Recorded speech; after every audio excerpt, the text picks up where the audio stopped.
Insyaallah kajian kita pada sore hari ini adalah tentang ibadah kurban ya, yang sebentar lagi insyaallah akan kita lakukan di tanggal 10 bulan Zulhijjah. Jadi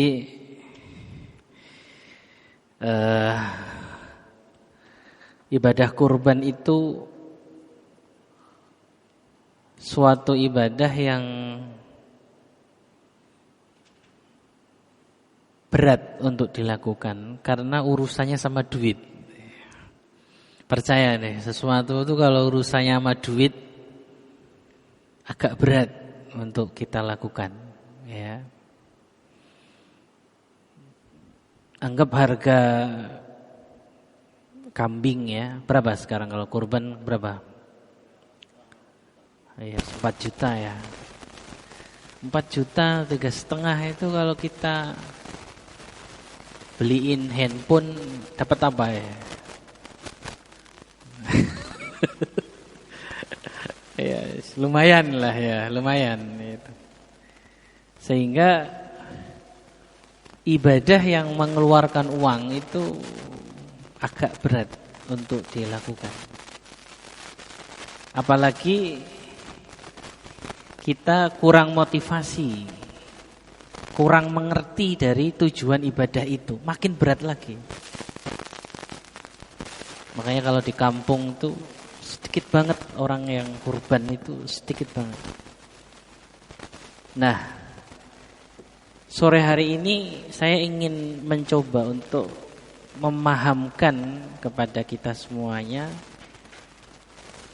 bahwa kurban itu bukan ibadah main-main ya. Kurban itu bukan sesuatu hal yang dipandang tidak penting ya. Saya masih ingat Pak, 2013 lah, sekitar 2013. Saya pengantin baru kayak 2013. Ya enggak baru-baru banget gitu, tapi ya masih lumayan ya. Itu Allah Subhanahu wa taala itu uji saya waktu itu di 2013, sekitar di tahun 2013 itu dengan kekurangan rezeki di 2013-an. Kalau Bapak kayaknya 2013 sudah makmur kayaknya ya. Saya masih ingat 2013 tuh. Nah, peristiwa itu jadi kisah yang saya abadikan gara-gara waktu itu malam hari hujan turun, Pak. Pengantin baru, malam-malam hujan turun. Ya, itu biasanya istri itu minta dibeliin makanan yang seger-seger biasanya. Apa Pak? Biasanya apa Pak? Kalau hujan biasanya apa? Nah, bakso. Benar Pak. Itu 2013. Saya masih ingat kisah itu. Posisi saya duduk di mana. Itu saya masih ingat. Karena itulah yang menjadi awal saya melakukan ibadah kurban. Karena minta bakso, saya ngomong tuh sama istri gini, saya lagi gak pengen makan bakso. Ya, itu jawaban saya. Saya lagi gak pengen makan bakso. Padahal sebenarnya bukan itu. Alasannya itu gak itu sebenarnya. Kenapa alasannya Pak? Kira-kira kenapa Pak? Kenapa? Kalau nggak punya duit tuh ya kok masak 15.000 aja nggak punya ya. Tapi isi pikiran saya begini, uang 15.000 itu bisa saya belikan beras yang cukup buat saya makan berdua itu berapa hari? Beras 1 liter lah, berapa hari? Ya, 3 hari 4 hari. Ya, saking susahnya saya. Terus istri saya masuk kamar, saya Saya masih ingat. Jadi saya ngontrak itu ada ruang tamunya, kemudian ada kamar kecil gitu, ada pintunya, itu dia masuk. Kemudian kitab-kitab tafsir itu saya turunin, Pak. Sambil marah. Ya, sambil marah ya. Kenapa saya marah? Saya ngomong kayak gini, ya Allah, saya itu 9 tahun di pesantren. Ya, saya itu 9 tahun di pesantren. Tidak ada kitab yang tidak bisa saya baca. Saya ada tafsir Ibnu Katsir ada, saya tafsir Munir saya ada. Ya, tafsir Munir itu ada yang tafsir Munirnya Dr. Wahbah Zuhaili, ada tafsir Munirnya Syekh Muhammad Nawawi Al-Bantani, ya. Kemudian ada kitab tafsir Jami'ul Bayan di Tabari, ada kitab tafsir As-Sa'di. Banyak kitab tafsir itu. Sambil marah saya ngomong begini, masa saya 9 tahun mondok, istri saya minta dibeliin apa? Bakso, saya enggak kuat beli. Itu 2013. Akhirnya kitab tafsir itu saya turunin sambil marah, sambil saya berdoa, ya Allah, katanya Quran ini hudan. Katanya Quran ini apa? Petunjuk. Masa tidak ada petunjuk di Quran yang bisa menjadikan orang berkah rizkinya? Kok sampai sesusah ini hidup saya gitu. Ya, akhirnya itu Pak, kitab tafsir saya turunin semuanya, saya baca itu semalaman. Ketemu Pak, ada di dalam surat Al-Kautsar. Aqsarus surah, surat terpendek yang ada di dalam Quran. Ya. Kita hafal semuanya. Allah Subhanahu wa taala berfirman, "Inna a'tayna kal kautsar. Fasholli li rabbika wanhar inna syani'aka huwal abtar." Ya, nanti Bapak di rumah Bapak tadabburi ayat ini. Ya. Kata Allah Subhanahu wa taala, "Inna a'tainakal kautsar." Sungguh aku akan memberikanmu al-kautsar. Pak, al-kautsar apa artinya? Ada 2 tafsir, Pak. Di Ibnu Katsir dijelaskan, di tafsir Munir juga dijelaskan. Al-Kautsar itu makna yang pertama adalah haudun Nabi, telaganya Rasulullah Muhammad sallallahu alaihi wasallam. Jadi kita ini nanti akan ketemu nama Rasul itu di telaga namanya apa?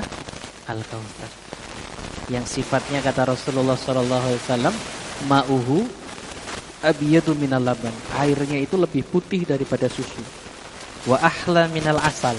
Lebih manis daripada madu. Ya. Wa aryahu minal misk, lebih apa? Harum daripada apa? Daripada misik. Ya. Man syariba minhu lam yatma abadan. Orang yang minum air itu tidak akan pernah kehausan selamanya. Itu tafsir yang pertama. Makna Al-Kautsar yaitu apa? Telaga Al-Kautsar. Makna yang kedua, inna a'tainakal kautsar, sungguh aku akan memberikanmu nikmat. Al-Kautsar berarti Al-Kautsar yang bermakna ni'am katsirah, nikmat yang banyak. Bapak baca terjemah di Departemen Agama, Bapak akan tahu Depak itu, Departemen Agama kita menggunakan tafsir yang kedua, yaitu nikmat yang apa? Banyak. Oh, ini petunjuknya itu. Kalau saya lakuin insya Allah bisa beli apa tadi? Beli apa Pak? Bisa beli bakso Pak. Lebih lah ya. Nikmat yang banyak.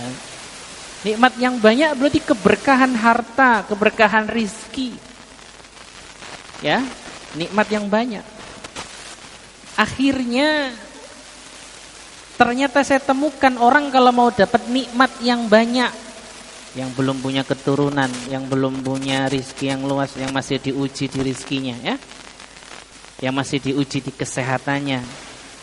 Nikmat yang banyak berarti kita akan diberikan nikmat-nikmat yang kita harapkan. Itu syaratnya 2. Yang pertama, fasholli li rabbika, maka sholatlah karena Tuhanmu. Wah, ini sudah nih kayaknya. Saya zuhur aman, asar aman, maghrib, isya, subuh aman ya. Duha aman, tahajud aman. Ternyata syarat yang kedua Pak, yang belum saya tunaikan. Apa Pak? Wanhar. Apa artinya wanhar Pak? Dan berkurbanlah. Jadi kalau orang mau dapat nikmat yang banyak, yang pertama apa? Sholat. Yang kedua apa? Kurban. Masya Allah. Ya. Akhirnya di tahun itu juga saya berkurban. Dan kurban pertama saya itu hutang Pak. Jangan tanya fikihnya ya. Ini saya susah jawabnya ini kalau ilmu fikih ini ya. Karena secara fikih itu makruh. Ya. Saya juga jurusan syariah. Saya di Libya jurusan syariah. Saya tahu hukumnya makruh. Tapi apa? Saya berpikir kalau saya tidak kurban, saya nggak bisa jadi orang yang mampu. Jadi saya berkurban biar Allah memberikan saya apa? Kemampuan. Akhirnya saya kurban 2013 itu ngutang. Saya beli kambing, saya ngutang 2013. Ya. Akhirnya, tapi ini mohon maaf ya. Mohon maaf Pak, jangan ditiru. Hanya dilakukan oleh profesional. Ini ada bawahnya tulisannya ya. Kalau Bapak nanti punya utang banyak, kemudian kurban kok utang Bapak makin banyak, terus nyalahin saya, ntar repot nih saya ya. Makanya ini hanya dilakukan oleh apa? Profesional ya. Akhirnya saya kurban itu 2013. Alhamdulillah. Setelah kurban yang pertama saya hutang itu, setiap tahun alhamdulillah saya bisa kurban dan tidak hutang. Semoga itu jadi kurban hutang saya yang pertama dan terakhir. Dan tahun ini saya kurban sapi limosin. Kenapa saya cerita seperti ini? Saya ingin menunjukkan betapa barokah, betapa Allah memberkahi seseorang yang mau kurban. Itu berkah, hartanya berkah, keluarganya berkah, kehidupannya berkah, pekerjaannya berkah. Ya, karena Allah sudah janji inna a'tainakal kautsar. Makanya saya kalau melogika kurban itu gampang banget. Orang kalau mau mancing butuh apa Pak? Umpan. Jelas. Ya. Dan besar kecilnya ikan yang kita dapat itu tergantung dari umpannya. Kalau Bapak mancing umpannya itu cacing, dapat ikan apa? Cere, sapu-sapu ya, sapu-sapu. Lagi rame ini sapu-sapu ya.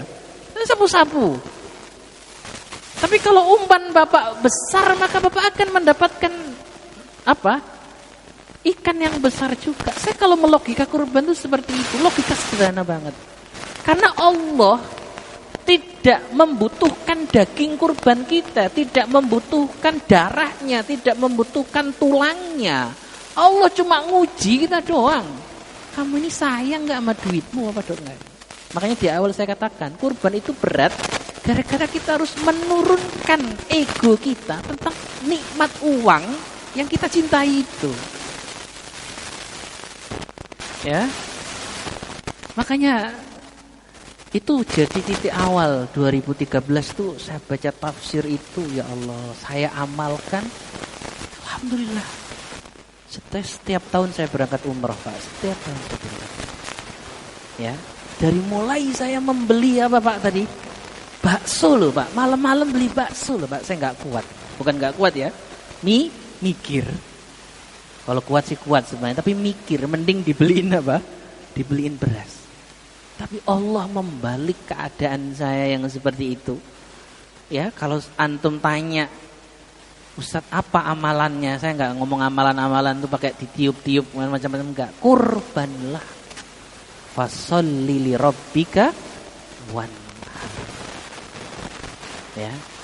Itu makanya kalau Bapak diberikan keluasan harta, Pak, ya, ada uang yang Allah lebihkan dari rizki Bapak, ya. Uang itu enggak penting, enggak dipakai buat bayar anak sekolah, enggak dipakai buat bayar kontrakan, ya. Ya itu uang memang uang lebih lah Pak. Maka kurbanlah. Kenapa? Allah akan mengganti kurban kita ini dengan Al-Kautsar, dengan nikmat yang banyak. Ya. Ini motivasi kita kurban, jangan sampai kita tinggalkan ibadah kurban. Maghrib jam berapa? Kayaknya udah mau maghrib ya. Jam berapa maghrib? Maghrib jam berapa? 50. Masih 5 menit lagi. Masih ada satu ilmu lagi. Nah, saya hubungkan surat Al-Kautsar ini dengan kisah kurban yang pertama kali membuat syariat kurban. Ternyata saya temukan di kisahnya itu ada di surat As-Saffat. Nanti Bapak buka di rumah surat setelah Yasin. Kasihan As-Saffat ini ya. Yasinnya sering dibaca tapi As-Saffatnya ini gak terlalu familiar ya. As-Saffat. Ya. Di surat As-Saffat kalau tidak salah di ayat 102. Nanti Bapak coba dicek ya. Di ayat 102. Iya benar Pak. Falamma balagho. Iya benar. Nah, itu kisah awal dari wanhar. Nah, Bapak harus paham. Jadi Al-Kautsar tadi kan ada perintah wanhar dan berkurbanlah. Ternyata kurban itu hubungannya dengan surat As-Saffat ayat 102. Apa kata Allah Subhanahu wa taala di dalam surat As-Saffat ayat 102? Falamma balagha ma'ahu sa'ya, ketika Nabi Ismail, wah sudah maghrib ini. Kok belum gimana? Oh yang ini. Oh ya. Oke, yang ini. Kita pakai yang ini. Ini saya agak percepat nih Pak ya, agak percepat nih. Biar Bapak tahu korelasinya surat As-Saffat dengan surat Al-Kautsar. Falamma balagha ma'ahu sa'ya, ketika Nabi Ismail ini sudah mulai dewasa. Saya baca tafsirnya antara 7 sampai 14 tahun. Usia Nabi siapa? Ismail. Qala, berkata ayahnya yaitu Nabiullah Ibrahim alaihissalam, ya bunayya inni ara fil manami anni adbahuka fandur madza tara. Wahai ayahku, wahai anakku, aku diperintahkan oleh Allah dalam mimpiku untuk menyembelihmu. Bagaimana pendapatmu? Ya, makanya sekali-sekali coba Bapak nanti kalau di rumah itu ngasah pisau. Terus anak Bapak kan nanya, Pak, pisaunya buat apa? Buat apa Pak? Kalau mungkin kita jawab, buat nyembelih kamu. Apa yang dipikiran anak kita? Tapi lihat jawaban Nabi Ismail. Qala ya abatif alma tu'mar satajiduni insyaallahu minas sabirin. Wahai ayahku, lakukanlah apa yang diperintahkan, insyaallah aku akan menjadi orang yang sabar. Ya. Itu di ayat setelahnya saya loncat. Setelah Nabi Ismail membaringkan putranya, setelah Nabi Ibrahim membaringkan putranya, ya, dan akan disembelih, ya, itu Quran mengatakan wafadainahu bidibhin adzim. Allah ganti Ismail ini dengan sesembelihan yang besar, yaitu kambing. Nah, ini yang penting. Endingnya ini, Pak. Saya baca tafsirnya, Pak. Nabi Ibrahim sebelum peristiwa penyembelihan Ismail itu rajulun miskin, laki-laki miskin. Tapi setelah perintah kurban ini, Nabi Ibrahim menjadi orang yang sangat kaya raya, bahkan mempunyai kambing sebanyak bukit. Yang menjaga kambing Nabi Ibrahim sudah tidak manusia. Siapa yang menjaga kambingnya Nabi Ibrahim? Anjing-anjing yang dilatih. Maka guru kami mengatakan, kalau kamu kok benci anjing, kualat kamu sama Nabi Ibrahim. Itu guru saya. Kenapa? Karena anjing Nabi Ibrahim itu banyak yang dilatih untuk menjaga ternak beliau. Karena saking kayanya beliau. Peristiwa kurban menjadikan keberkahan luar biasa. Ya. Tapi kalau kita senang sama anjing, kita kualat sama Rasulullah Muhammad sallallahu alaihi wasallam. Karena Rasul enggak suka anjing. Jadi ala kulli hal, peristiwa kurban inilah yang merubah kehidupan Nabiullah Ibrahim alaihissalam. Dan insya Allah kalau kita amalkan, kita pun akan mendapatkan janji Allah Al-Kautsar, yaitu nikmat yang banyak. Ya. Saya kira sudah azan ya. Semoga apa yang saya sampaikan ini bermanfaat, bisa kita amalkan walaupun sebentar, walaupun sedikit ya. Tapi inilah petunjuk yang diajarkan oleh Quran kepada kita. Sedikit ilmu ini semoga bisa bermanfaat untuk kita semuanya. Kita tutup dengan kafaratul majlis. Subhanakallahumma bihamdika asyhadu an la ilaha illa anta astaghfiruka wa atubu ilaik. Assalamualaikum warahmatullahi wabarakatuh.